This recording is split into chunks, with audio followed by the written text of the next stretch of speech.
아침이 즐거우면 하루가 행복합니다. 안녕하세요. 생방송 아침이 좋다의 김경섭입니다. 8월 26일 수요일 아침 이경림입니다. 대전과 충남에 이어 세종시에서도 어제부터 실내외 전 지역에서 마스크 착용이 의무화됐죠. 네, 그렇습니다. 음식물을 먹을 때와 같은 불가피한 상황을 제외하고는요, 실내나 사람들이 많이 모이는 실외에서 마스크 착용을 의무화하는 행정명령이 발동했습니다. 그렇습니다. 네. 앞서 대전시는 지난 22일, 그리고 충남은 지난 21일에 각각 마스크 착용 의무화 행정명령을 내렸습니다. 네. 그런데 아직 모르는 분들이 많이 계시더라고요. 그렇습니다. 아직까지는 우리가 확진자와 언제 어디서 이렇게 접촉할지 모르는 상황이기 때문에 네. 이 마스크 착용 꼭 하셔야 되는데 우리의 안전을 지킬 수 있는 가장 최소한의 기본적인 개인 방역이 바로 마스크 착용이잖아요. 맞습니다. 10월 12일까지 계도 기간을 거쳐서 그 이후에 위반될 시에는 10만 원 이하의 과태료가 부과된다고 하고요. 마스크를 착용하지 않아서 발생한 방역 비용에 대해서는 구상권을 청구한다고 합니다. 그렇습니다. 네. 이 마스크 착용이 단순하게 보일진 몰라도 우리의 안전을 지키는 제1의 방역이라는 거 다 알고 계실 겁니다. 네. 그러니까 노 마스크, 턱스크 안 된다는 거 다시 한번 기억하셨으면 좋겠습니다. 자, 이 코로나19 때문에 하루하루 좀 마음이 무거운데 이번에는 또 태풍 소식까지 들려서 더 마음이 무거워지는 것 같습니다. 먼저 날씨부터 알아보죠. 강혜라 기상캐스터. 네, 강혜라입니다. 네, 태풍이 북상 중이라고 하는데 오늘 아침 우리 지역 높고 푸른 하늘을 볼 수가 있습니다.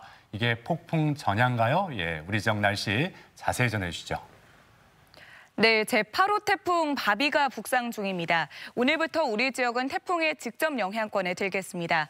태풍 바비는 현재 강도 강의 세력으로 서귀포 남서쪽 해상에서 시속 15km의 속도로 북상 중입니다. 앞으로 오늘 오후 3시경에는 서귀포 서쪽 해상을 지나 밤에는 전남 서해상, 이후로 새벽에는 충청도 서쪽 해상을 지날 걸로 예상됩니다. 태풍의 최근접 시간을 살펴보면 대전과 보령은 내일 새벽 2시가 되겠고 태안은 새벽 3시가 최대 고비가 되겠습니다. 오늘 오후부터 내일까지 30에서 100mm의 비가 내리겠고 바람도 무척 강하게 불겠습니다. 특히 충남 서해안과 서쪽 지역은 최대 순간 풍속 초속 40에서 60m의 강풍이 불겠습니다. 이 초속 60m면 걸을 때 몸을 가누기 힘들 정도고 가로수나 전봇대가 휘어질 수 있는 강풍입니다. 시설물 피해가 없도록 각별히 주의하시기 바랍니다. 위성 영상입니다. 오늘은 제8호 태풍 바비의 영향을 받겠습니다. 차차 흐려져 오후부터 비가 내리겠습니다. 지역별 날씨입니다. 낮 기온은 천안 31도, 아산 32도, 세종과 대전 34도로 어제보다 1에서 3도가량 낮겠습니다. 충남 서해안은 33도 안팎으로 예상됩니다. 현재 전해상에는 태풍 예비특보가 내려진 가운데 오후에 서해 중부 먼바다는 물결이 10m까지 매우 높게 일겠습니다. 선박은 안전한 곳으로 피항하고 시설물 점검도 철저히 해주시기 바랍니다. 주간 날씨입니다. 우리 지역은 모레까지 비가 내리겠습니다. 날씨였습니다. 네, 이번 태풍 바비 비도 비지만 바람이 굉장히 강하다고 하잖아요. 네. 예, 아무튼 비 피해, 바람 피해 없도록 시설물 관리, 농작물 관리 철저히 대비하셔야겠습니다. 자, 그러고 보니까 어제가 또 이 수능 100일 남겨놓은 그런 네. 날이었어요. 그런데 올해 고3 수험생들과 재수생들 코로나19 때문에 학사 일정이 좀 혼란스러웠기 때문에 그 어느 때보다도 힘든 시간을 보내고 있지 않나 싶습니다. 그래도 지금 가장 중요한 게 건강 관리와 또 집중력 싸움 아니겠어요? 네, 그렇습니다. 정말 입시와 코로나 이 고개를 동시에 넘어가고 있는데요. 예. 겨우 100일이 아니라 아직 100일이나 남은 거잖아요. 그래요. 이럴 예. 때일수록 잘 먹고 잘 자고 뒷심을 제대로 발휘해야겠죠? 맞습니다. 네. 잘 먹는 게 중요한데 그럼요. 저는 그 원기 회복하면 좀 이렇게 붉은색, 좀 빨간색이 생각나고 네. 또 여름을 대표하는 맛 하면은 또 빨간 맛이 떠오르거든요. 네. 예, 그래서 이 빨간 맛을 대표하는 어떤 음식들이 있는지 오늘 사진 사연으로 함께 나눠보고자 합니다. 오늘 사진 사연 주제 여름 그 맛, 빨간 맛 하면 이거지라고 정해봤습니다. 네, 사진 사연 보내는 방법 알려드릴게요. 생방송 아침이 좋다 앱을 내려 받으셔도 되고요. 인터넷 주소창에 아침이좋다.kr 입력하시고 닉네임과 전화번호 쓰면 오늘도 사진과 사연 보내주실 수 있습니다. 사연 보내주시면 저희가 선정해서 선물도 드리니까요. 오늘도 많이 참여해주세요. 네, 오늘 첫 소식 떡주부 큐 이수진 리포터가 준비했습니다. 어서 오세요. 네, 안녕하세요. 예. 자, 이수진 리포터는 빨간 맛 하면은 뭐가 먼저 떠오르나요? 뭐 한두 개여야 말이지. 예. 일단 뭐 떠오르는 거 하니까 칼을 가져다 대기가 무섭게 쩍 하는 소리가 나는 수박. 요거 떠오르고요. 글쎄 뭐 빨간 맛이라고 해서 찬 것만 들이킬 수는 없고 땀 좀 한번 빼볼까요? 네. 그 청양고추 좀 썰어놓고 어죽 그냥 양껏 좀 떠드릴까 봐. 땀 한번 쫙 빼고 나면 이것만 한 게 또 어디 있어요. 어죽, 예. 아우, 그러니까요. 자, 일단은 그 빨간 맛이라고 하면 이렇게 입안을 행복해지는, 기분 좋게 하는 것들이 떠오르는데 저는 오늘 눈이 기분 좋아지는 아주 행복해지는 것들 화면 안에 꽉 채워왔습니다. 멀리 가지 않고 걸 수 있는 우리 동네 행복한 둘레길 함께 만나보시죠. 비대면 언택트 관광지. 북적이지 않는 곳에서 쉼과 힐링을 얻을 수 있는 곳들이 많습니다. 멀리 가지 않아도 거리두기 하면서 걸을 수 있는 우리 동네 둘레길. 다 함께, 아니 나 혼자 돌자 동네 한 바퀴. 떡주부 큐. 언택트 관광지 백선 가운데 대전의 자랑이죠. 사철 초록이 살아있는 도심숲 한밭수목원입니다. 수목원에 오신 걸 환영합니다. 함께 동행해줄 길동무 송영숙 씨입니다. 골라 걷는 재미가 있는 한밭수목원. 생각보다 그늘 부자더라고요. 가는 곳곳이 그늘이져 있어서 걷는데 어려운지 모르겠어요. 맞아요. 단풍나무도 아직 물은 안 들었지만 커다란 그늘을 선물하고 있죠. 한밭수목원은 아시겠지만 동원과 서원, 열대식물원으로 구성되어 있는데요. 동원은 잘 조성된 정원 느낌, 또 서원은 숲의 느낌을 느낄 수 있습니다. 초록색 연잎이 꽃처럼 예쁘죠. 네네네. 그래서 저게 출렁출렁 바람이 불고 비 오는 날 오면 또 기가 막히게 좋아요. 연잎에 물이 안 묻어서 이렇게 오면 연잎이 물을 받았다가 무거우면 아래로 쏟아요. 인간에게 비움의 철학을 알려주는 꽃이 바로 연인데요. 가져왔던 마음속 짐도 조금이나마 내려놓고 가라는 것 같습니다. 이렇게 숲길을 걷다 보면 미처 정리하지 못했던 생각들이 풀리는 듯한데요. 언택트 비대면. 그 말처럼 혼자 사색하기 딱 좋은 곳이 아닐까 싶네요. 대숲이네요. 네, 시원하시죠? 쭉쭉 뻗어서 봄, 여름, 가을, 겨울 언제 와도 변하지 않는 숲이라 시원하고 오시는 분들이 저 의자에 앉으셔서 책도 읽으시고 의외로 혼자 오시는 분들이 많아요. 도심에서 대숲 보기 참 힘들죠. 한 줄기 바람에 싹싹 부딪히는 댄잎 소리. 이런 게 자연 에어컨이지 뭐예요. 그런데 그 사이로 나무 이곳저곳을 살피면서 눈을 떼지 못하는 분이 계신데요. 실례합니다. 아니, 지금도 이 뭐 나무 잎사귀며 나무 기둥이며 예사롭지 않게 바라보고 계시는데요. 네, 요새 뭐 장마철도 있었고 요새 너무 폭염이 있어서 나무도 잘 살고 있는지 확인하려고 좀 지켜보고 있습니다. 세상에 거저 얻어지는 게 없다는 말처럼 풀 한 포기, 나무 한 그루도 다 정성과 관심에서 자라고 있습니다. 당연하게 여겼던 주위의 모든 것들, 그걸 지켜주는 이들이 있어 일상으로 돌아갈 수 있는 힘이 생기는 거겠죠. 그저 길을 걸으면서 아 좋다라고만 했지 나무와 더불어서 이렇게 애쓰는 분들이 많으신지 몰랐네요. 네, 대전 시민을 위한 한밭수목원이니까 당연한 거고요. 수목원에 오셔서 산책하시면서 많은 좋은 느낌 받으시고 또 수목에게 많은 사랑과 관심을 주시면 더 건강하게 자랄 수 있을 겁니다.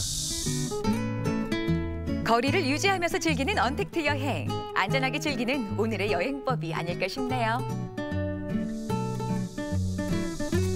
그래서 마스크 쓰고 많이 오세요.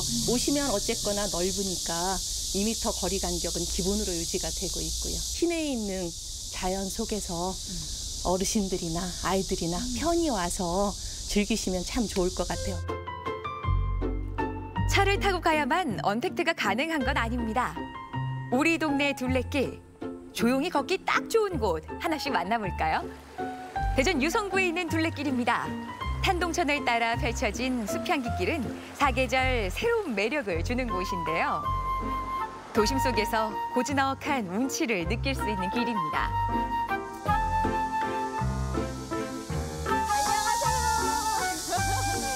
만나러 오는 잠깐의 길인데도 나무들이 이렇게 우거져서 시원함을 주네요. 네, 맞습니다. 이곳 한동천은 봄에는 벚꽃길로 유명하고요. 여름엔 이렇게 녹음이 우거져 있어요. 네. 가을에는 너무 예쁜 단풍이 지는 길로 유명하고요. 사람들이 그래서 많이 찾는 잘 알려지지 않은 명소가 되어 있습니다.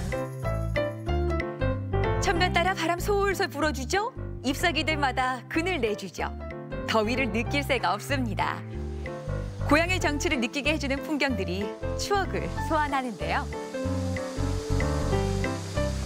오르락 내리락 할 거 없이 편안하게 걷다가 눈으로는 그냥 푸르른 숲을 마음껏 보고 거기다가 여기 들리는 소리까지도 아주 귀를 간지럽게 하는 기분 좋은 곳이네요. 네, 맞습니다. 한동천에는 이런 자연물만 있는 게 아니고요.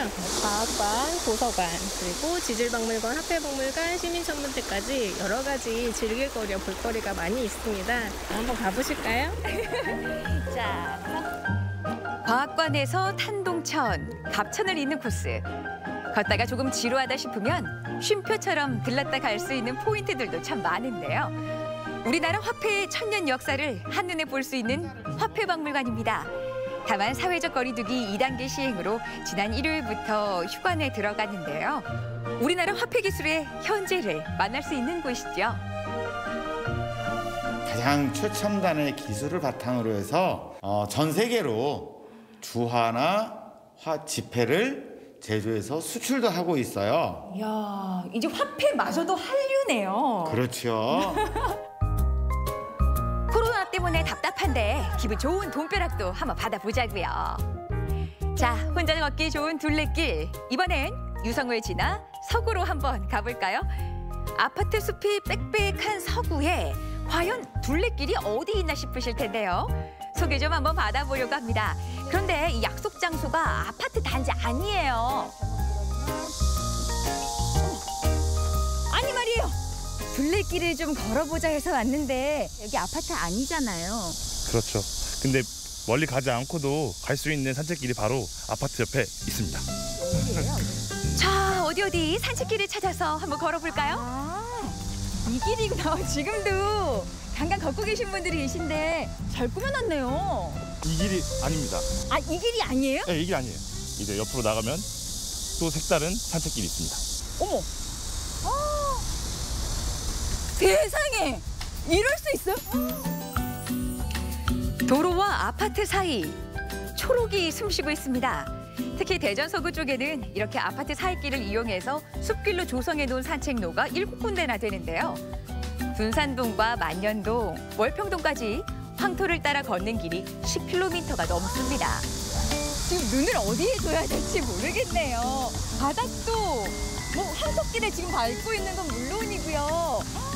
지금 쭉쭉 뻗어있는 이 나무들까지. 원래 길은 정비되지 않는 돌로 된 길이 있었어요. 근데 저희가 2013년도부터 이제 그 돌 같은 거를 다 드러내고 이제 이렇게 황토 포장을 새로 해서 약 한 11km 정도 되는 구간을 저희가 만들었습니다. 꼭 멀리 나가야만 맛인가요? 집 주변에 이렇게 말끔하게 단장된 길이 있는데요. 어디 그것뿐이에요? 맹문동 꽃까지 활짝 피어서 아주 장관을 이룹니다. 여기에 또 하나 제7구간으로 불리는 반달길이 올해 주민들에게 첫 선을 보였는데요. 주택가와 월평공원을 잇는 이 길은 산책 코스로도 그만. 야간에는 안전하게 걸을 수 있도록 보행 조명이 잘 설치돼 있습니다. 그리고 이 걷는 길을 따라 공방거리도 쭉 들어서 있는데요. 길 한켠에 시민 공유 공간이라는 곳이 눈에 들어오더라고요. 지난해 3월 문을 열었다고 하는데요. 동네 사랑방으로 마을의 활력소로 그간 다양한 커뮤니티 활동을 펼쳐왔습니다. 여기는 시민 공유 공간이에요. 시민 누구나 와서 쉴 수 있고 황토길 지나가시다가 물 한 잔 드시면서 오셔서 쉴 수도 있고 그런 공간으로 활용되고 있습니다. 둘레길 7구간에는 공방들이 많아서 봄, 가을로 프리마켓이 자주 열리고 있대요. 지금은 코로나 때문에 잠시 쉬고 있지만 이제 곧 만날 날을 기다리고 있습니다. 앞으로 더 많은 사람들이 동네 사람들이 이용을 해서 대전시에서 2등가라면 서러운 그런 명품 둘레길이 될 것 같습니다. 코로나19 코로나19 재확산 속에서 모두가 지치고 힘들지만요. 이 길 위에서 작은 위안을 얻어보면 어떨까요? 방역 수칙을 철저하게 준수하면서 우리가 운동을 이렇게 한다라고 하면 우리 모두가 건강하고 행복한 그런 우리 삶을 만들어갈 수 있을 겁니다. 그러면 이 건강 지키러 이 도심 속의 숲길 제대로 한번 즐겨볼까요? 그러시죠. 야, 좋다.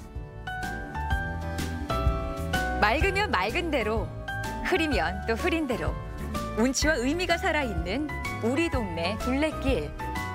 앉아만 있지 말고 마스크 쓰고 걷자고요. 나 혼자 돌자, 동네 한 바퀴.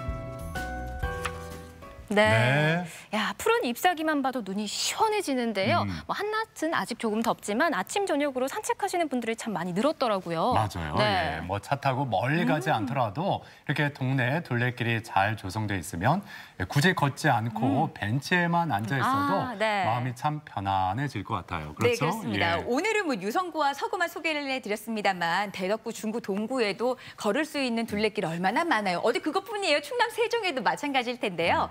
마스크 당연하게 쓰셔야 되는 거고요. 거리 두기 하면서 9월도 건강하게 보내셨으면 좋겠습니다. 네, 이 사방이 푸른 나무처럼 우리도 이 코로나19 잘 이겨냈으면 좋겠습니다. 네. 예, 나 혼자 돌자 동네 한 바퀴 소식 잘 봤고요.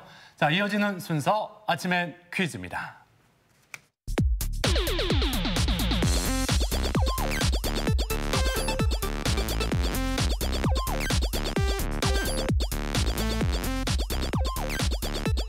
시사 상식에 대해서 부담 없이 함께 알아보고 실시간 가족 여러분과 더욱 소통할 수 있는 시간. 아침엔 퀴즈 함께 하시죠. 네, 퀴즈 푸는 방법 알려드릴게요. 생방송 아침이 좋다 앱을 내려 받으셔도 되고요. 인터넷 주소창에 아침이 좋다.kr 입력하시고 닉네임과 전화번호 쓰면 오늘도 퀴즈 푸실 수 있습니다. 퀴즈도 5문제 모두 맞추신 분에 한해서 추첨을 통해 선물 드리니까요. 끝까지 함께 해주세요. 네.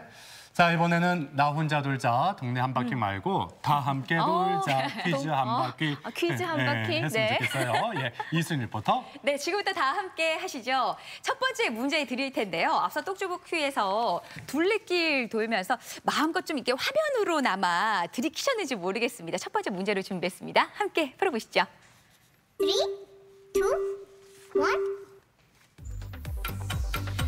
숲속의 식물이 병원균이나 해충, 곰팡이에 저항하려고 내뿜거나 분비하는 물질로 살균력을 가지고 있는 이것은 무엇일까요?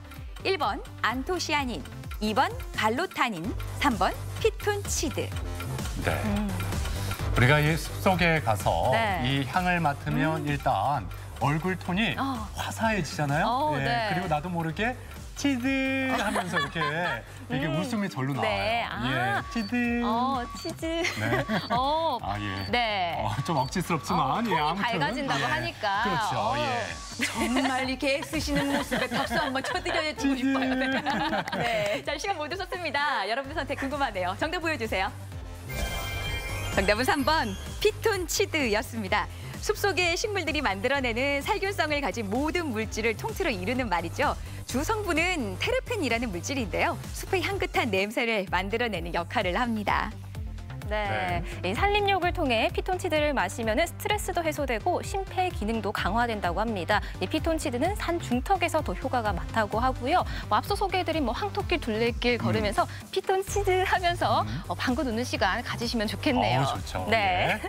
자, 이제 두 번째 문제로 향해 갑니다. 두 번째 문제 주세요. 이거 치드 이거 매력이네요. 누가 해도 기분 좋게 활짝 웃게 되는데요. 두 번째 문제 함께 풀어보겠습니다. 보여주세요. 3, 2, 1. 하수, 인삼과 함께 3대 명약으로 여겨지는 열매로 첫 맛은 달콤하지만 끝맛이 쓰다는 특징이 있습니다. 주로 생식하거나 차나 술로 담가 마시는 이것은 무엇일까요? 보기 드립니다. 1번 오미자, 2번 구기자, 3번 결명자. 첫 맛이 달콤하다고 했는데 저는 처음 이걸 먹었을 때 굉장히 쓴맛이 느껴져서 얼굴이 구겨지죠? 네, 얼굴이 구겨지더라고요. 그런데 3대 네. 명약이라고 했으니까 앞으로는 아까 피톤치드처럼 방긋 웃으면서 구기지 말고 웃으면서 먹어야겠습니다. 네. 자, 힌트 넉넉하게 주셨습니다. 오미자, 구기자, 결명자 보기 3가지 드렸는데요. 여러분 어떤 답 고르셨습니까? 보여주세요. 정답은 2번 구기자였습니다. 가시가 헛개나무와 비슷하고 줄기는 버드나무와 비슷하다고 해서 붙여진 이름인데요. 구기자는 베타인이 풍부해서 간에 지방이 축적되는 걸 막아주고 피로 회복에도 좋다고 하네요. 네. 이 불로장수의 묘약이라고 불리는 이 구기자는 7월부터 11월까지가 제철입니다. 뭐 우리 지역에서는 이 충남 청양이 또 구기자로 유명한 곳 아니겠어요? 그럼요. 그렇죠. 예. 자, 이제 세 번째 문제 함께 풀어봅니다. 세 번째 문제 주세요. 네, 앞서 뭐 구기자 얘기 잠깐 나왔지만 차로 술로 담근다고 했죠. 근데 밥을 지을 때 이 구기자를 넣으면 색깔이 도란하게 배이면서 쓴맛 잠깐 배인다고 말씀하셨는데 그것보다는 달큰한 게 배이면서 그렇게 밥맛이 좋아요. 그렇군요. 예, 그것도 좋은 정보네요. 네. 떡주부다 보니까 그냥 지나갈 수가 없네요. 세 번째 문제 OX 퀴즈로 함께 풀어보시죠. 3, 2, 1. 태풍의 이름은 호주의 예보관들이 세계 동식물의 이름을 따서 짓는다. 맞으면 O, 틀리면 X입니다. 일단 지금 태풍 8호 네. 바비가 이렇게 북상하고 있는데 네. 바비, 이 베트남 그 북부의 그 산맥 이름이래요. 네. 바비가. 네. 예. 그런데 문제는 이렇게 나왔어요. 예. 그렇다면 O일까요, X일까요? 아우, 뭐 정답 다 드렸네요. 그런가요? 네. 예. 그렇게 말씀해 주시면 야, 요거는 X를 골라야 되는 거잖아요. 네. 그렇다고 볼 수 있죠. 예. O를 선택하려고 하셨던 분들 빨리 좀 옮기셔야 될 것 같은데 힌트 주셨습니다. 여러분의 선택도 궁금하네요. O냐, X냐 보여주세요. 정답은 X입니다. 태풍의 이름은 태풍 예보 시의 혼동을 막기 위해서 태풍위원회 14개의 회원군이 고유 언어로 만든 이름을 10개씩 제출을 해서 번갈아서 사용을 하고 있습니다. 한국이 제출한 이름으로는 개미, 제비, 너구리, 메기 등이 있습니다. 네. 8호 태풍 바비는 베트남에서 지어진 이름이고요. 네. 또 처음 태풍 이름을 정해진 분들은 호주에 있는 예보관들이라고 합니다. 2000년부터 태풍위원회 회원국의 고유한 이름으로 변경해서 사용을 하고 있다고 하는데요. 남한, 북한은 각각 10개씩 이름을 제출했기 때문에 우리말로 된 태풍 이름은 20개가 된다고 하고요. 그렇죠. 발음하기 쉽고 또 뭐 표기하기 쉬운 동물이나 식물의 이름에서 선택했다고 합니다. 네. 자, 이제 네 번째 문제 풀어보겠습니다. 네 번째 문제 주세요. 네, 아침의 퀴즈 네 번째 문제는 시사상식 문제입니다. 함께 풀어보시죠. 3, 2, 1. 채무를 대신 갚아준 사람이 채권자를 대신해 채무 당사자에게 반환을 청구할 수 있는 권리를 무엇이라고 할까요?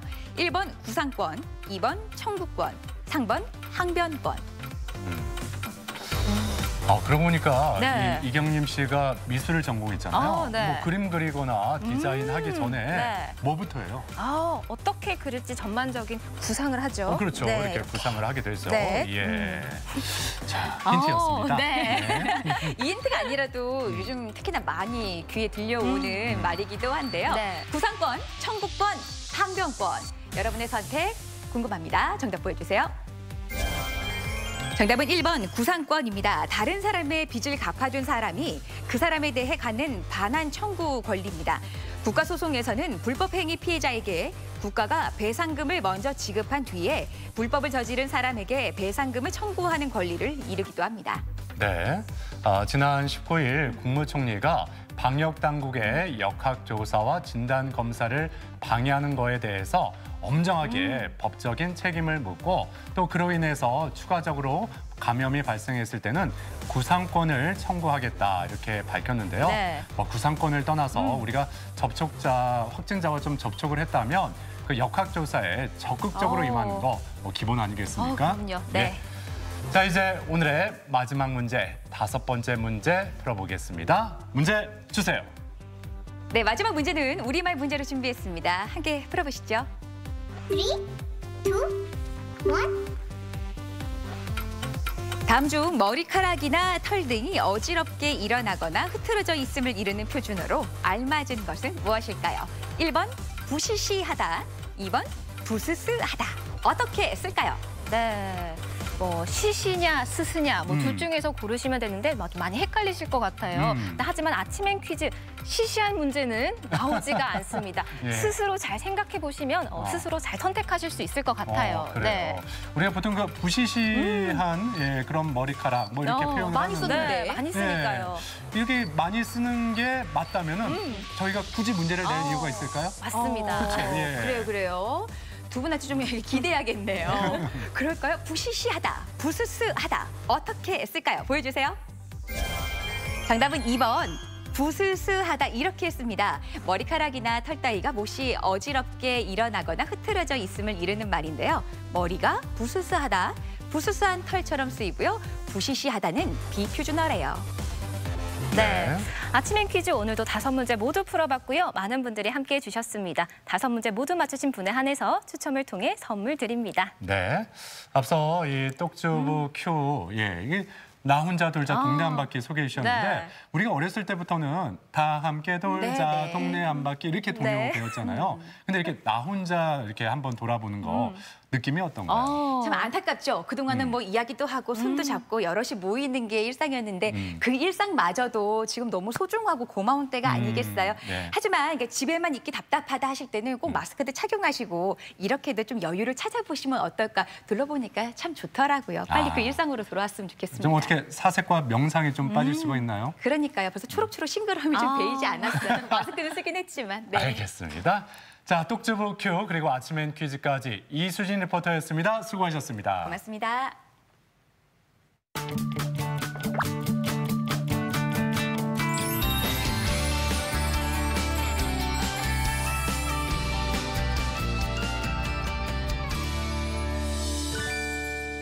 생방송 아침이 좋다 수요일 순서 함께하고 계신데요. 오늘의 사진 사연 주제가 여름 그 맛, 빨간 맛 하면 이거지입니다. 저는 개인적으로 빨간 맛 하니까 저는 제가 제일 좋아하는 떡볶이가 생각이 나네요. 그럴 줄 알았어요. 예, 가족 여러분 어떠신지 사진 사연 많이 보내주시기 바랍니다. 자, 아무튼 이 8월 광복의 달 아니겠습니까? 예, 우리 지역에는 항일 운동의 흔적이 많이 남아 있는데 네. 그중에 한 곳 천안을 또 빼놓을 수가 없잖아요. 네, 그렇습니다. 천안에 가시면 독립기념관도 있고요. 민족의 혼이 서려 있는 유적지도 많이 있다고 합니다. 광복의 의미를 다시 한번 새길 수 있는 천안으로 날 따라와요. 함께 떠나보시죠. 날 따라와요, 날 따라와, 다 같이 날 따라와요. 여러분, 날 따라와요. 좋아요.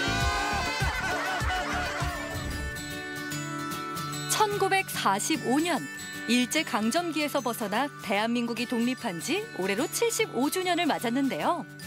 그래서 오늘은 민족의 혼이 살아 숨쉬는 충남 천안의 독립기념관을 찾았습니다. 대한민국 짝짝짝짝짝. 여러분, 2020년이 대한민국이 독립한 지 75주년이 되는 아주 역사적인 해인 거 다들 알고 계시죠? 그래서 오늘 이곳 천안에서 이 나라의 광복을 위해 몸과 마음을 바친 애국지사들의 그 정신을 느끼고 배우고 가려고 합니다. 여러분, 저만 따라오세요. 1987년에 건립된 천안 독립기념관은 지나온 우리 민족의 국난 극복사와 국가 발전사를 고스란히 간직하고 있는데요. 독립기념관은 1987년에 국민들의 성금 모금으로 건립이 되었습니다. 1982년 일본은 교과서를 출판을 했는데요. 그 교과서에는 과거 우리나라를 침략한 사실과 그리고 지배한 역사에 대해서 부정을 하고 있었습니다. 그래서 많은 국민들이 분노를 했고 우리나라의 역사를 제대로 알려야 된다라는 마음이 모여 독립기념관 건립으로 이어졌고요. 국가 발전에 대한 자료들을 수집하고 그리고 연구, 전시, 교육을 통해 독립운동사의 가치를 많은 사람들에게 알리고자 하고 있습니다. 광복 75주년을 맞아 독립기념관에선 다락방 유물 다시 빛을 보다라는 주제로 특별전이 개최됐는데요.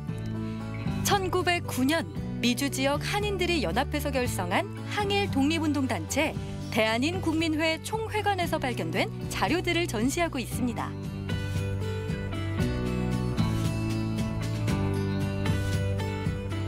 주제만 들어도 굉장히 흥미로운 기획전 같은데요. 어떤 취지로 마련하게 된 건가요? 흔히 지금 미주에서 독립운동이라고 하거나 아니면 대한민국민회라고 하면 많은 사람들이 낯선 주제일 텐데요. 미국에서 2003년 대한민국민회 건물 복원공사를 진행하던 중에 다락방에서 약 10,000여 점의 유물이 발견이 됐습니다. 이 자료는 미주 한인사회와 그리고 독립운동의 역사를 보여주는 아주 귀중한 자료로 평가받고 있는데요. 그 자료들을 독립기념관은 체계적으로 보존하고 그리고 연구와 전시, 교육을 통해서 그 유물이 가진 역사적 의미를 많은 사람들에게 알리고자 지난해 독립기념관으로 이관을 해왔습니다.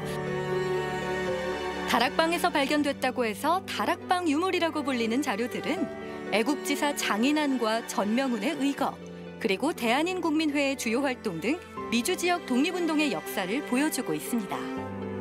많은 다락방 유물들이 발견이 됐다고 들었는데요. 이 가운데 좀 눈여겨볼 만한 유물이 있을까요? 대한민국민의 기관지인 신안민보를 발행하기 위해서 사용된 활자판과 그리고 사진 동판들의 모습을 확인할 수가 있습니다. 1940년 대한민국 임시정부의 정규군이었던 한국광복군 설립 전래식의 모습을 신안민보에 싣기 위해 만들었는데요. 한국광복군의 활동에 대한 기대를 표출하면서 많은 한인들이 성금을 모았는데요. 그만큼 독립에 대한 열망이 가득했다는 걸 확인할 수가 있습니다. 그 밖에도 어떤 자료들이 있나요?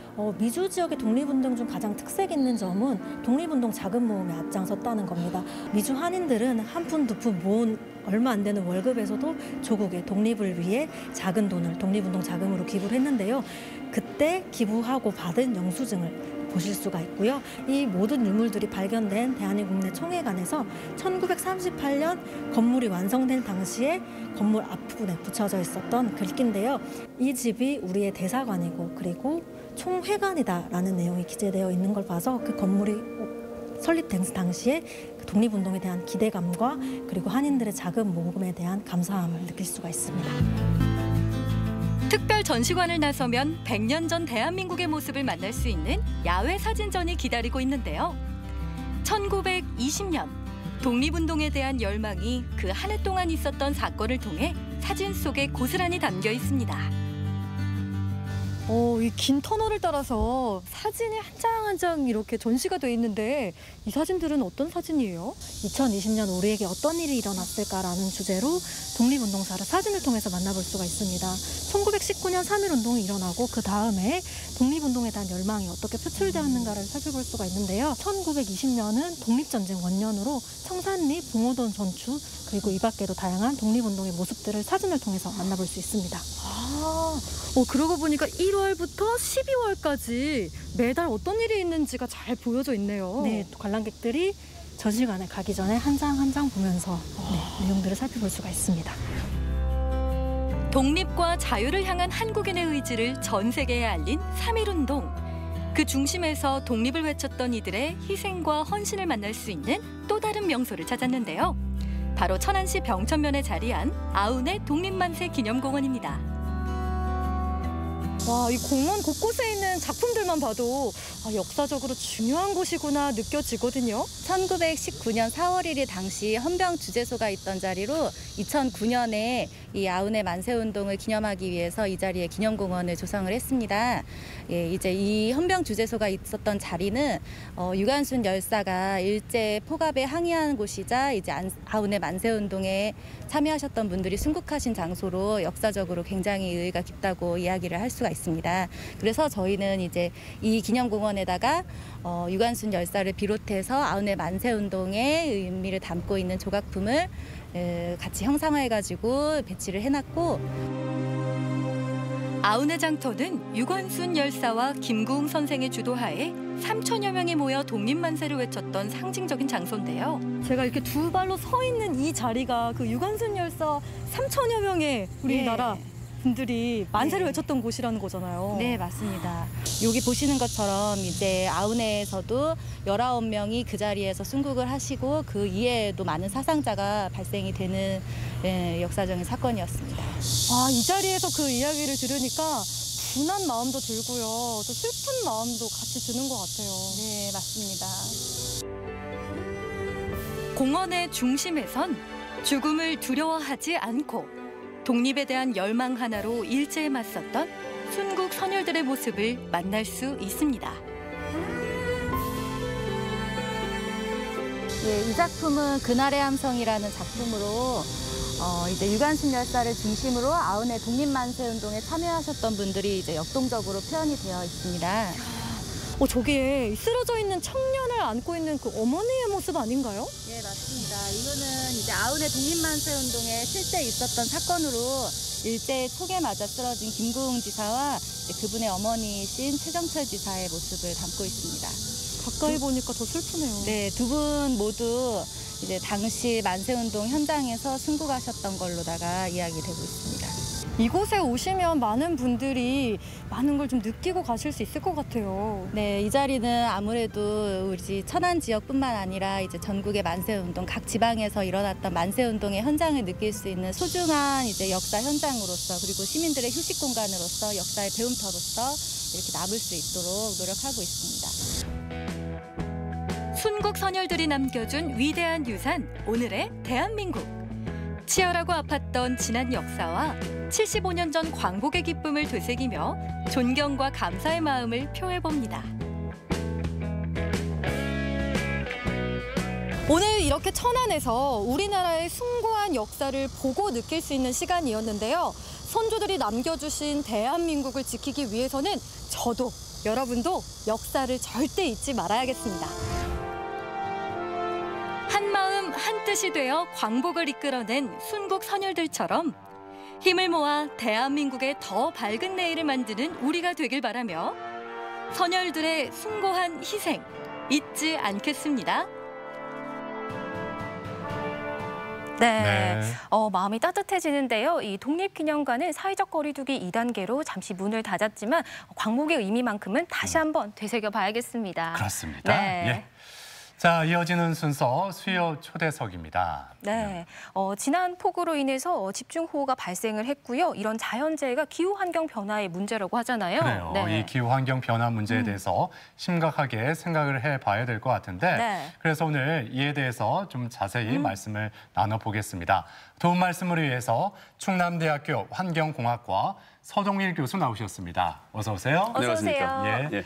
자, 지난번 장마, 최장 장마였고 네. 이로 인해서 이례적인 폭우가 쏟아졌는데 이게 다 기후변화 때문에 그렇다고요?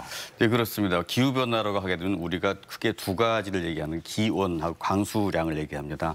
우리가 자동차 에어컨을 틀면은 이 기비설이잖아요. 예. 공기가 온도가 내려가면 공기 중에 수분들이 엉겨붙어서 비가 됩니다. 그래서 보통 찬 공기하고 뜨거운 공기가 만나게 되면 그런 현상이 발생하는데 뜨거운 공기가 올라가면서 거기 있는 수분들이 차가워지면서 비가 내리거든요. 그래서 큰 공기층들이 두 개 만나게 되면 이제 폭우가 되는 것이고 작은 공기층들이 산발적으로 만나게 되면 소나기나 게릴라성 강우가 되고 있죠. 예. 네. 요즘에는 40도가 넘는 기온이라는 표현도 많이 할 만큼 이런 폭염 같은 경우에는 기후 변화로 인한 문제가 많이 일어나는 거겠죠? 네. 그렇죠. 지금 우리 아까 말씀드린 것처럼 기온, 강수량 두 가지가 기후 변화에서 크게 보는 두 가지인데 우리가 온실 효과라는 것들이 있죠. 네. 그런 것들 때문에 암만 해도 지금 우리가 온도가 많이 올라갔고 특히 도시화로 인해서 콘크리트나 자동차 운행이랄지 도로랄지 이런 것 때문에 이 열이 땅속으로 들어가지 않고 반사가 돼요. 그러면서 우리한테 영향을 주기 때문에 도시 열섬 현상이라고 하는 열대야 같은 현상이 벌어지는데 그 두 가지가 도시화와 산업혁명 두 가지가 우리한테 기후변화라고 하는 것으로 작용을 해서 저희들한테 영향을 주고 있습니다. 네. 그런데 코로나19 이게 기후변화 문제와 관련이 있다 이런 이야기도 있는데 아니 이게 전염병인데 이게 좀 근거가 있는 이야기일까요? 글쎄요, 의학하시는 분들이 말씀하셔야 되지만 제가 아는 지식을 총동원해 보면 이제 박테리아나 바이러스에 관한 문제고요. 이런 것들이 어떻게 보면 우리의 욕심으로 인해서 과밀하게 이제 가축을 키운달지 항생제 많이 투여한달지 우리가 유전자 변형을 한달지 그러면서 발생하는 현상도 있고 또 폭염이나 폭우가 이런 것들을 우리가 방역하기 더 어렵게 만드는 현상도 있고 해서 꼭 관계가 없다고 볼 수는 없지만 어쨌든 그런 것들이 우리가 빨리 지나가 주길 바랍니다. 그렇군요. 네. 방금 말씀하신 것 외에도 전 세계적으로 이 기후 환경 문제의 심각성을 느낄 만한 사건들이 많이 있잖아요. 네. 그렇죠. 지금 특히 이제 남극이나 북극의 어떤 그 빙하가 녹는다는 문제랄지 만년설이 녹는 문제랄지 그다음에 그리고 어떤 새로운 분포 때문에 때문에 이제 수온하고 기온들이 변하죠. 그런 것들이 변할 때 우리가 바람도 변하고 해류도 변하고 하면서 여러 가지 그 생태계에 또 문제가 생기면서 희귀동물이랄지 뭐 생태계 여러 가지 문제가 굉장히 많이 발생하고 있습니다. 네. 그래서 기후 환경을 지키는 게 정말 중요하다고 말을 하는데요. 우리 건강과도 관련이 있다고 들었어요. 기후와 건강 어떤 관련이 있나요? 예, 지금 뭐 지구에 우리가 생명체 다 그렇습니다만 사람도 동물이기 때문에 온도에 엄청나게 민감하죠. 네. 그리고 우리가 어떻게 보면은 이 지구에서는 따뜻한 지역도 있고 차가운 지역도 있고 어떻게 보면은 이런 어떤 그런 것에 서로 적응을 해온 상태이죠. 그런 상태에서 우리가 지금 현재 보게 되면은 동해에서 명태가 좀 사라지고 있고 서해에서 오징어가 잡히고 있고 그리고 또 뭐 이 아프리카나 저기 중국에서는 메뚜기떼나 어떤 모기떼 같은 것들이 창궐을 하고 있고 그런 문제들이 좀 많이 있습니다. 그래서 이런 것들이 기후변화하고 무관하지 않다고 온도의 변화에 적응을 하기 때문에 무관하지 않다고 생각하고 있는데 우리 여기서 또 나름대로 또 이제 폭우가 오게 되면 또 수임성 전염병이랄지 관련 벌레 문제랄지 미생물 문제랄지 같이 동반해서 올 것 같습니다. 그렇군요. 예. 그러니까 우리가 그 기후변화 문제에 대해서 좀 심각성을 깨닫고 어떻게 좀 개선하려는 노력이 있어야 되는데 만약에 우리가 개선하지 못한다면 지금보다 더 큰 어떻게 보면 재앙이 찾아올 수도 있는 거 아니겠어요? 그렇죠. 지금 뭐 국제 기구 중에서 IPCC라고 하는 것이 있는데 앞으로 2100년 정도 되면은 지구 온도가 3.7도, 대략 4도 정도 올라간다고 올라간다고 하고 있습니다. 그런데 이제 지금 엄청나게 더운데 4도가 더 올라간다면 더 힘들겠죠. 근데 문제는 또 그것이 뭐 올라가는 것이 그냥 평균적으로 딱 계단처럼 올라가는 게 아니라 오르락 내리락 하면서 오르기 때문에 굉장히 더워질 때도 있고 굉장히 추워질 때도 있고 그러면서 굉장히 한마디로 좀 심각한 상태가 좀 되고 있을 것 같습니다. 그래서 지금 세계 각국에서는 뭐 2015년도에 파리 협정이라고 해서 온실가스 줄이자라고 합의를 했는데 미국 같은 경우에는 트럼프 대통령이 미국은 안 하겠다라고 빠져나가셨죠. 우리나라에서는 지금 2030년까지 한 30%, 37% 정도를 제거하겠다고 약속한 바가 있습니다. 네, 그렇군요. 예. 네. 자, 그런데 이게 먼 얘기가 아니에요. 지금 말씀 들어보니까 당장 그 코앞으로 다가왔다 이런 문제들이 그런 느낌이 드는데 좀 더 적극적으로 대책이 필요하지 않을까 싶거든요. 예, 어떤 것들이 있을까요? 뭐 우리가 지금 여러 가지 대책을 세워야 되지만 사실상 이게 과거 뭐 길게 봐서는 200년, 최근에서는 뭐 산업혁명 때문에 한 100년 정도 우리가 지구에게 스트레스를 굉장히 많이 가해온 결과이기 때문에 당장의 대책은 없습니다만 따지고 보면은 우리가 인간이 어떻게 보면 원인이기 때문에 우리가 그 해결책이 될 수밖에 없을 거라고 생각하는데 그런 문제에서 뭐 개개인이 우리가 나 하나가 어떻게 해서 될 것이 있겠는가라는 생각이 있겠지만 그것 말고는 사실 방법이 없다는 거에서 우리가 그런 문제 기후변화 문제에 관심을 가지고 동참을 하고 또 뭐 어떻게 이런 방송 같은 데 귀를 기울이시면서 경각심도 불러일으키고 그렇게 하는 것이 우선적으로 중요하다고 생각합니다. 나부터 실천하는 게 꼭 필요하다는 말씀이네요. 그렇죠. 네, 말씀하신 것처럼 정말 당장 내가 뭘 해야 될지 모르겠다라는 분도 계실 것 같은데 뭐 이걸 해서 뭐가 바뀔까라는 생각하시는 분들께도 개개인의 노력이 굉장히 중요하다는 말씀이잖아요. 그렇죠. 일단은 환경 문제는 관심이 중요합니다. 관심이 있어야지만 그 투자가 되는 거거든요. 두 가지가 어우러져야 되는 거고 관심은 개인의 영역이고 투자는 공공의 영역입니다. 그런 면에서 우리가 먼저 그 관심을 보이고 그런 가운데 어떻게 해야 되겠구나라는 생각이 들 때 우리가 행동을 옮기게 될 것이고 그것이 아마 효과로 전달되지 않을까 생각하고 있습니다. 네. 근데 그 개인의 실천도 중요한데 또 이렇게 사회적으로 어떤 방안이 나와야 되지 않을까, 대책이 나와야 되지 않을까 이런 생각이 또 들거든요. 예. 그렇죠. 개인이 지금 사실 뭐 저 혼자서 사실 어떻게 보면은 수많은 인구 중에서 저 한 사람이 해서 어떻게 효과가 나겠습니까? 그렇지만은 우리가 이런 관심을 보이고 서로 협력하고 이런 나름대로의 어떤 그 분위기를 조성을 했을 때 그것이 한가가 될 것이고 그 다음에 이것이 정부나 지방자치단체에서 제도나 인센티브 이런 것들을 통해서 좀 어떻게 좀 더 해주십시오라고 하는 주문을 할 때 결국은 어떤 모여진 효과로서 진정한 어떤 기후변화에 우리 완화에 기여를 할 수 있는 방법이 될 것 같습니다. 뭐 인센티브 얘기도 하셨는데 뭐 지금 그 시행되고 있는 것들이 좀 있죠. 인센티브를 좀 이렇게 얻을 수 있는. 예. 그래서 제가 지금 머릿속에 당장 떠오르는 건 없는데 여러 가지 뭐 지금 인센티브 중에서는 이 배출권 뭐 거래랄지 기업에서 할 때 뭐 그런 것들이 주로 기업에서 많이 일어나는 거지만 개인적으로는 우리가 할 수 있는 것들은 지금 어떻게 금전적으로 도움은 안 되겠지만은 뭐 분리수거랄지 뭐 이런 것들이 뭐 예를 들 수 있을 것 같습니다. 예. 네, 그렇습니다. 뭐 기후 환경 변화와 관련된 현주소와 대책에 대해서 자세히 이야기를 나눠봤는데요. 네. 끝으로 한 말씀 덧붙여 주신다면요. 예, 저희들이 뭐 인간의 능력이 너무 확장이 돼서 기후에 스트레스를 주면서 결국 우리가 그게 영향을 받고 있습니다. 뭐 그런 것들이 너무 불규칙하고 광범위해서 어떻게 어찌할 바를 모르겠다라는 것이 하나의 문제인데 또 요새 뭐 AI다, 뭐 빅데이터다, 뭐 어떤 4차 산업혁명 기술이다 이런 거 가지고 우리가 또 해결될 것처럼 다 해결될 것처럼 얘기하지만 실제로 이런 것들은 우리가 한 개개인이 우리가 참여하지 않으면 해결될 수가 없고요. 네. 그런 면 중에서 우리가 특별히 우리가 내는 폐수나 폐기물들이 물에 가고 그리고 그런 것들이 총체적으로 연결이 되어 있다는 면에서 나로부터 실천하는 것이 가장 중요하고 그리고 또 우리가 사회가 정부가 그런 것들을 묶어줄 수 있고 그런 부분에 서로 시너지 효과가 나는 것이 중요할 것 같습니다. 네. 자, 오늘 이렇게 기후 변화 문제에 대해서 알아봤는데 일단 우리 모두 환경에 대한 관심을 갖고 작은 것부터 실천해야겠다라는 생각 다시 한번 해봤습니다. 네. 자, 지금까지 도움 말씀에 충남대학교 환경공학과 서동일 교수였습니다. 오늘 말씀 고맙습니다. 고맙습니다.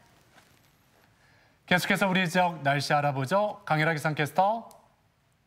네, 태풍 바비는 현재 서귀포 남서쪽 해상에서 시속 15km의 속도로 북상 중입니다. 앞으로 오늘 오후 3시경에는 제주도 서귀포 서쪽 해상을 지나 밤에는 전남 서해상, 이후로 새벽에는 충청도 서쪽 해상을 지날 걸로 예상됩니다. 태풍의 최근접 시간을 살펴보면 대전과 보령은 내일 새벽 2시가 되겠고 태안은 내일 새벽 3시가 최대 고비가 되겠습니다. 오늘 오후부터 내일까지 30에서 100mm의 비가 내리겠고 바람도 무척 강하게 불겠습니다. 특히 충남 서해안과 서쪽 지역은 최대 순간풍속 초속 40에서 60m의 강풍이 불겠습니다. 초속 60m면 걸을 때 몸을 가누기 힘들 정도고 가로수나 전봇대가 휘어질 수도 있는 강풍입니다. 시설물 피해가 없도록 각별히 주의하시기 바랍니다. 위성 영상입니다. 오늘은 제8호 태풍 바비의 영향을 받겠습니다. 차차 흐려져 오후부터 비가 내리겠습니다. 지역별 날씨입니다. 낮 기온은 천안 31도, 아산 32도, 공주 33도, 세종 34도로 어제보다 1에서 3도가량 낮겠습니다. 충남 서해안은 33도 안팎으로 예상됩니다. 현재 전해상에는 태풍 예비특보가 내려진 가운데 오후에 서해 중부 먼바다는 물결이 10m까지 매우 높게 일겠습니다. 선박은 안전한 곳으로 피항하고 시설물 점검도 철저히 해주시기 바랍니다. 주간 날씨입니다. 우리 지역은 모레까지 비가 내리겠습니다. 날씨였습니다. 생방송 아침이 좋다는 항상 가족 여러분의 참여를 기다립니다. 좋은 방송 소재 있으면 언제든지 연락만 주시면 되겠습니다. 네, 계속해서 시청자 여러분들의 이야기 만나보도록 할 텐데요. 오늘의 사진 사연 주제 여름 그 맛, 빨간 맛 하면 이거지입니다. 한 분씩 만나보도록 할게요. 4670번님, 빨간 맛이라고 해서 꼭 매울 필요는 없죠. 네. 찜기 속에서 야들야들 빨갛게 익어가는 꽃게. 집게다리 잡고 한바탕 씨름하다 보면 폭염도 코로나도 잠시 잊게 됩니다. 네. 7658번님, 어제 친정 텃밭에서 따온 빨간 토마토입니다. 여름 제철 과일 토마토는 그냥 먹어도 맛있고 갈아서 주스로 먹고 요리에 넣어도 정말 맛있습니다. 둘이 딱 붙어 자란 신기한 토마토도 구경해 보세요. 신기하네요. 네. 0899번님, 빨간 맛 하면 매운 걸 무지 좋아하는 저는 네. 매운 떡볶이와 닭발을 추천합니다. 떡볶이와 닭발 많이 합니다. 저도요. 6693번님, 매콤한 주꾸미에 콩나물이랑 같이 먹으면 젓가락이 멈추질 않네요. 치즈도 얹어서 고소함 듬뿍. 역시 여름은 주꾸미 빨간 맛입니다. 예, 군침 도네요. 네. 5856번님, 한국의 매운맛, 빨간 맛은 역시 김치입니다. 시골에서 농사를 지으시는 어머니께서 담가주신 빨간 김치국수와 빨간 김치입니다. 맛있겠죠? 네. 올해 수능 시험 보는 우리 수험생들 모두 힘내세요. 예, 네. 그 김치 많이 드시면서 우리 수험생들 정말 힘 많이 냈으면 좋겠어요. 네, 그렇습니다. 오늘도 사진 사연 보내주신 모든 분들께 감사드립니다. 청양 탐구생활, 청양의 빨간 맛을 찾아 떠납니다. 1년 농사를 보상받는 지금 청양을 붉은 빛으로 물들이는 두 주인공이 있습니다. 바로 청양의 양대 산맥으로 불리는 구기자와 고추인데요. 진정한 맛의 세계로 청양 탐구생활 떠나보시죠. 사계절 보는 재미가 가득한 충남 청양, 청양에 빼놓을 수 없는 명물이 있습니다. 칠갑산을 넘어 장곡사 그리고 천장호 출렁다리까지 복잡한 도심을 벗어나 청양의 막바지 여름 이야기 준비했는데요. 내일 청양 특집에서 만나보시죠. 네, 앞서 예고해드린 대로 내일 생방송 아침이 좋다는 청양 특집으로 여러분을 찾아갑니다. 네. 가을 축제 중에 이 고추 구기자 축제가 있잖아요. 네. 대표적인 축제 중에 하나인데 코로나19 때문에 모든 축제가 취소가 됐죠. 그래서 청양군에서는 온라인 청양 농특산물 기획전을 마련합니다. 그렇습니다. 청양의 좋은 농특산물을 저렴한 가격으로 만나볼 수 있는 기회인데요. 내일 아침이 좋다에서는 앞서 소개해드린 내용 외에도 청양 출신 가수 강민주 씨와 또 김돈곤 청양 군수 모시고 알찬 시간 만들어 가겠습니다. 네, 저희는 내일 아침 7시 50분에 다시 인사드리겠습니다. 오늘 하루도 건강하게 보내셨으면 좋겠습니다. 함께해 주신 여러분 고맙습니다.